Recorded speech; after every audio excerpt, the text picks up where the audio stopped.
자, 오늘은 사도행전 9장에 나타난 아나니아와 바나바 이야기를 통해서 하나님이 어떻게 일하시는지 살펴보면서 은혜를 함께 나누고자 합니다. 사도행전 22장 12절에 보면 바울이 아나니아를 이렇게 표현합니다. 율법에 의하면 경건한 사람으로 거기 사는 모든 유대인들에게 칭찬을 듣는 아나니아라, 이렇게 말을 합니다. 경건한 사람, 여기 경건하다, 또 헌신적이다, 이런 뜻이 같이 있는데요. 하나님 앞에 경건하고 또 헌신적입니다. 순종적이고 실천적입니다. 그리고 모든 유대인들이 아나니아를 칭찬해요. 이제 아나니아가 사울이 온다는 이야기를 들었을 겁니다. 그래서 기도를 하죠. 사울이 교회를 어떻게 핍박을 했는지, 또 뭐 스데반에게 어떻게 했는지. 근데 그 사울이 지금 다메섹으로 오고 있습니다. 다메섹에 있는 그리스도인들을 잡아가기 위해서. 그 이야기를 듣고 아나니아가 이제 기도를 하는 거죠. 왜냐하면 다메섹에 있는 교회로서는 아주 위기가 될 수 있기 때문에 그렇습니다. 기도하고 있는데 주께서 응답을 주십니다. 사울이 직가에서 기도하고 있다. 가서 안수해서 다시 보게 하라.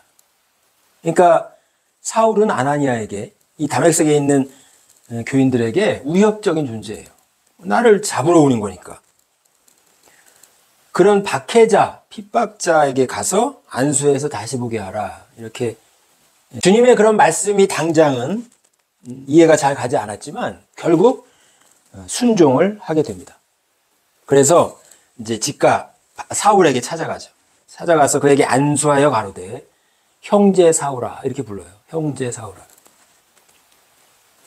주 곧 내가 오는 길에서 나타나시던 예수께서 나를 보내서 너로 다시 보게 하시고 성령으로 충만케 하신다.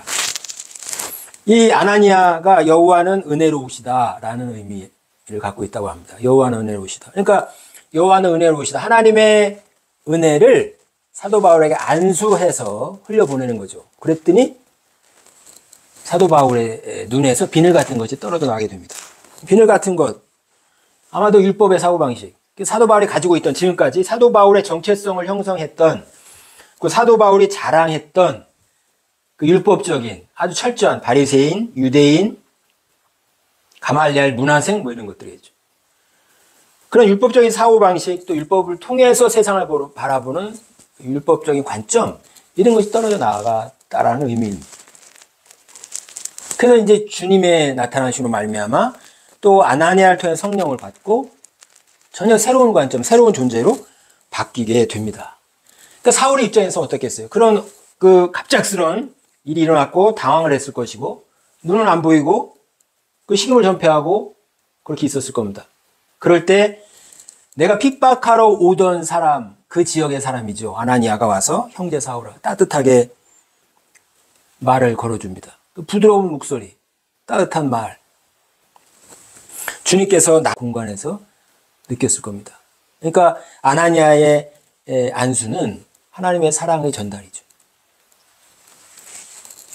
그래서 이 아나니아를 통해서 안수받고 성령을 받고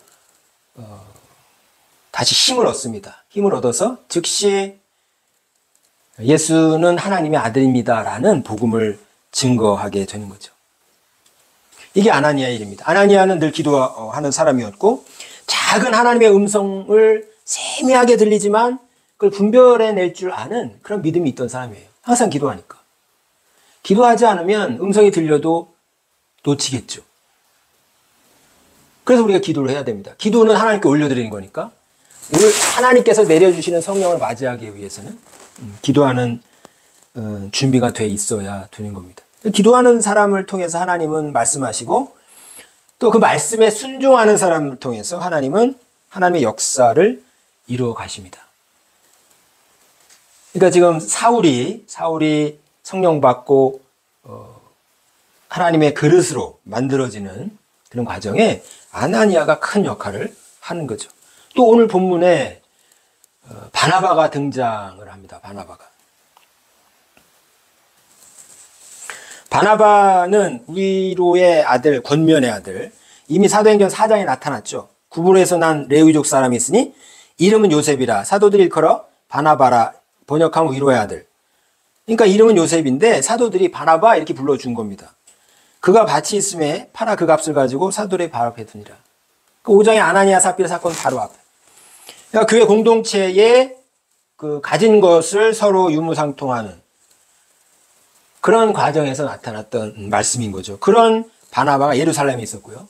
자, 이제 사울이 힘을 얻어서 다메섹에서 말씀을 전하다가 아라비아로 갑니다. 아라비아로 가서 3년을 있게 되죠.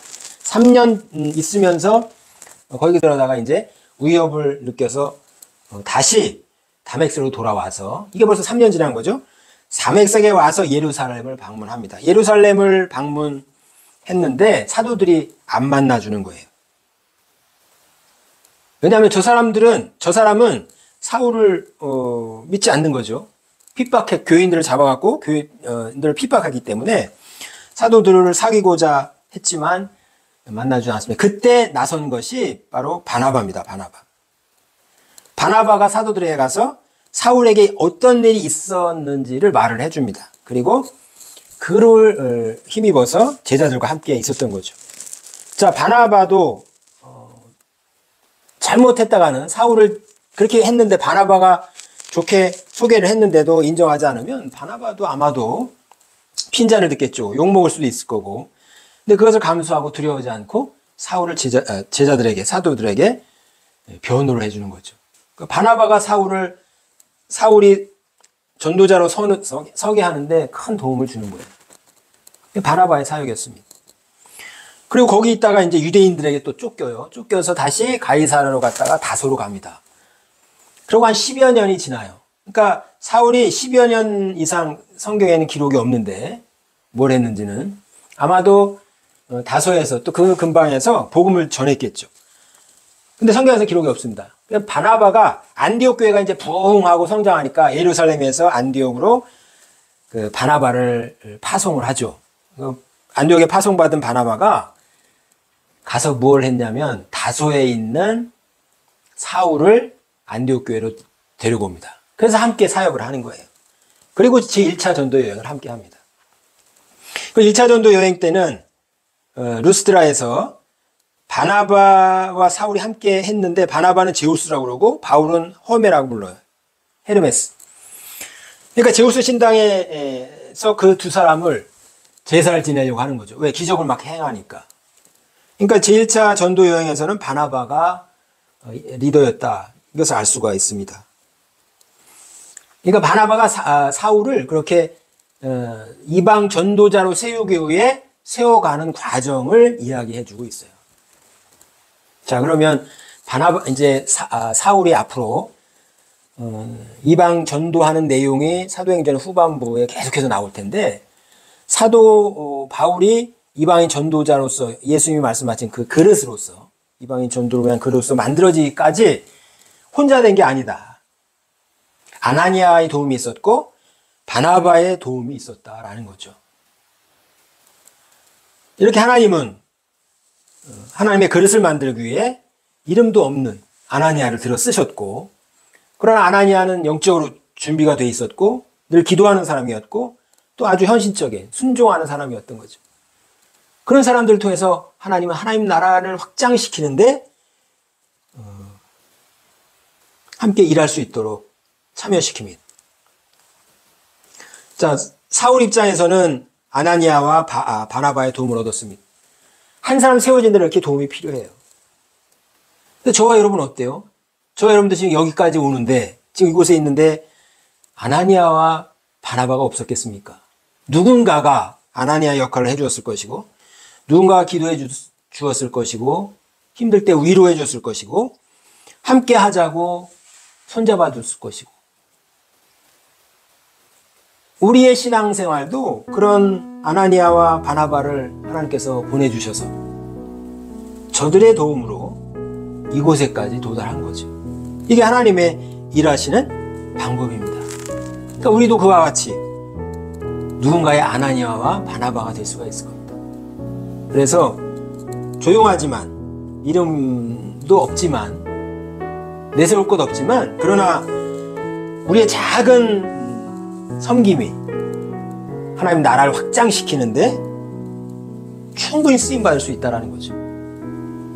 저와 여러분도 사울이 사울되게, 바울되게 이방인 선교사가 우뚝 설 수 있도록 도왔던 그런 아나니아와 바나바처럼 저 여러분도 그렇게 아나니아와 바나바의 역할을 앞으로 해낼 수 있기를 주의 이름으로 축복합니다.